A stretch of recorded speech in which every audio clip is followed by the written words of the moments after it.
When Mia was born, she seemed perfectly healthy. Her parents were overjoyed to welcome their first child into the world. But then she fell ill.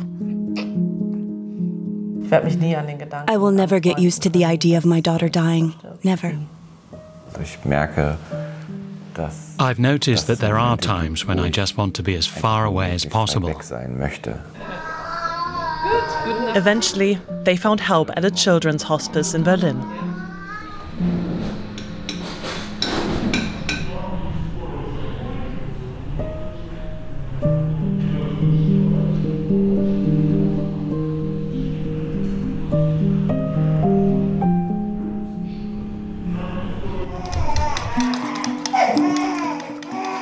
It's dinner time.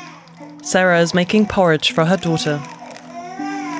Christopher has just come home from work and is helping out. Mia is no longer able to swallow, so she needs a feeding tube. Sarah cares for her around the clock, 24 hours a day. There's not much time left for herself.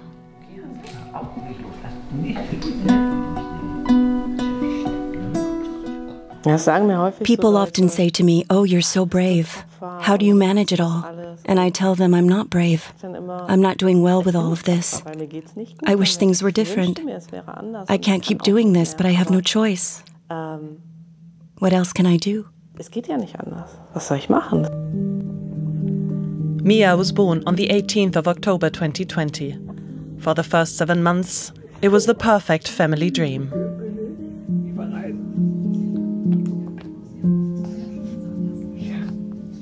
But suddenly, everything changes. Mia starts having seizures. Her parents take her to the hospital. Sarah stays with her and sends a video message to the family. I think we're okay given the circumstances. We've been in the hospital for a week, but the good news is that Mia's seizures are becoming less frequent. Today she hasn't had any at all. The medication seems to be working and Mia is released from hospital. But soon after, she has more seizures, more severe than the last. So far, the most difficult time for us was when they placed her in an induced coma with anesthesia and intubation and everything. And they just sent us out, and we didn't know what was going to happen next. Would she ever wake up again? Would we ever see her again? Mia has a rare genetic defect, a mitochondrial disorder. Mitochondria are commonly known as the powerhouses of the cell. When they don't work properly, the body's cells don't receive enough energy. In Mia's case, this causes epileptic seizures, which are treated with sedatives. The disease is incurable. Mia will die. I go from anger to devastating sadness and keep thinking, this is so unfair. It's just so unfair and there's nothing I can do about it. I feel totally powerless. Go ahead and try punching the froggy. Just try. He's got a bell.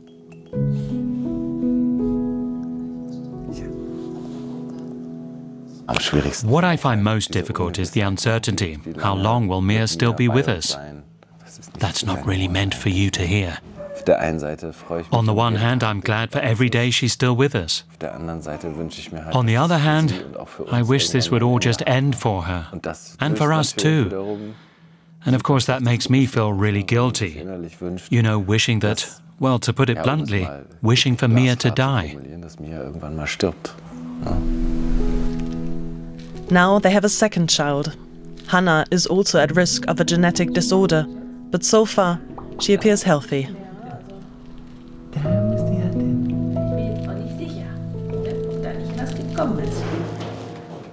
Hello. Hello. Can we come in? Yeah. The family wants to make the most of the time they have left with their daughter. They go to music therapy once a week. Hannah comes too. When Mia was Hannah's age, she responded really well to music and always calmed down when I sang or played music. Mia has always been such a big fan of music. Hannah, not so much. Hannah doesn't like it when Mommy sings, does she? But it's more than just soothing. Due to her condition, Mia never learned how to speak. Music is therefore a way for her to communicate. With the help of her teacher, Christine Mattes, she can even move the violin bow herself.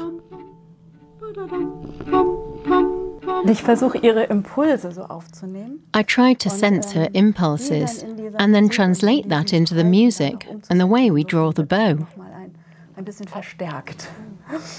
This reinforces what she wants to express. She also corrects me if I don't do it the way she wants.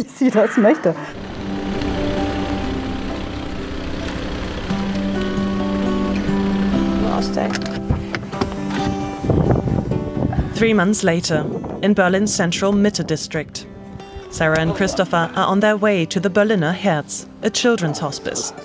But it's not a sad visit, as one might initially expect. Are you happy? It's totally different from what we had imagined. We were a little intimidated at first. I mean, it's a children's hospice after all. At first we didn't even accept their offer and tried to get by on our own, but now, ever since our first visit, we really enjoy coming here. We're here regularly. What I like most is how happy it makes Mia. You can really tell as soon as she's wheeled in and she sees all the caretakers again. Look, you can tell. Unlike adult hospices, children's hospices in Germany provide support for families from the time of diagnosis to the final stages of a children's illness. Like many others, the hospice is financed by a combination of public health insurance and private donations. Sarah and Christopher don't have to pay any extra costs. Mia now requires round-the-clock care. Injections and medication are part of her everyday life. Here at the hospice, Sarah and Christopher can get some rest. Their relationship is also strained.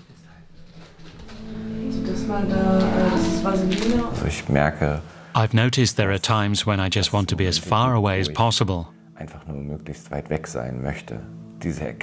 Realizing that you're trying to escape the situation and from your own child is tough. Very, very tough. Schwierig. Sehr, sehr schwierig.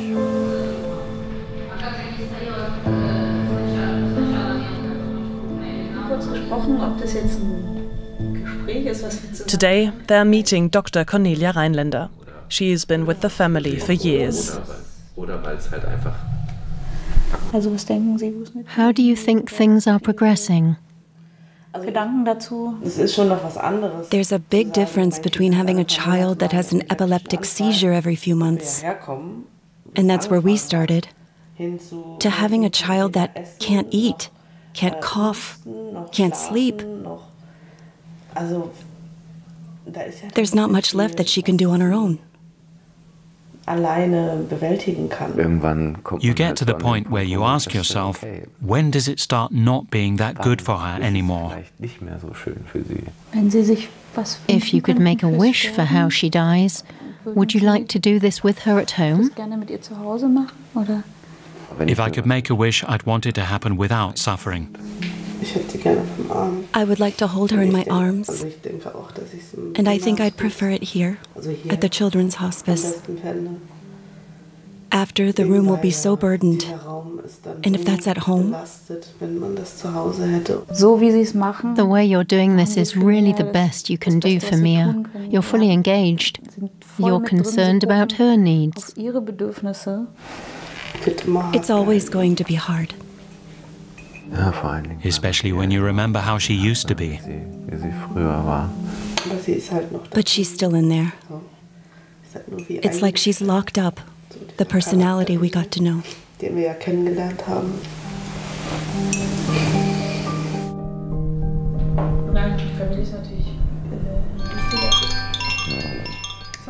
In the meantime, Mia is with her caretaker, Jan Selig, in what's called the Snoozle Room, a multi-sensory place where kids can play with light and sound.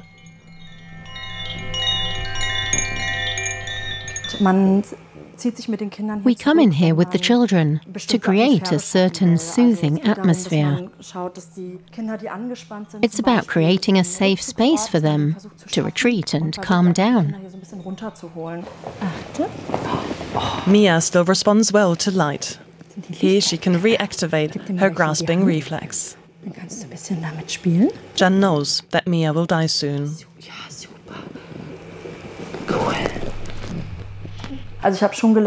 I've learned that death and dying are simply part of life, and that's why it's really important to break down the taboos around this. It's an important topic, it can't be ignored. These children are a part of our society and deserve to be seen and included just like any other children.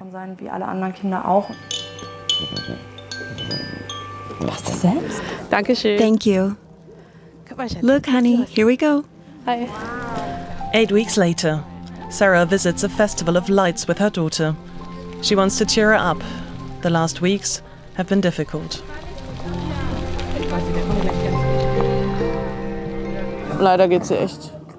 Mia is not doing too well at the moment. She just had a weeks-long infection.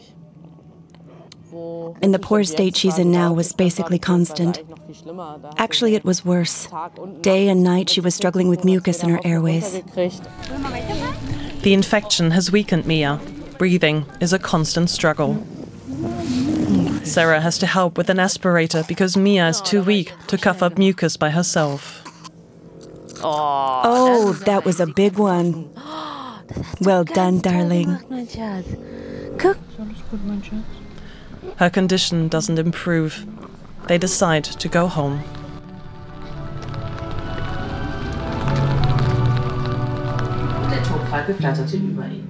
Time for bed. It's a family ritual to read a bedtime story to both daughters. Then Christopher and Sarah sing them to sleep.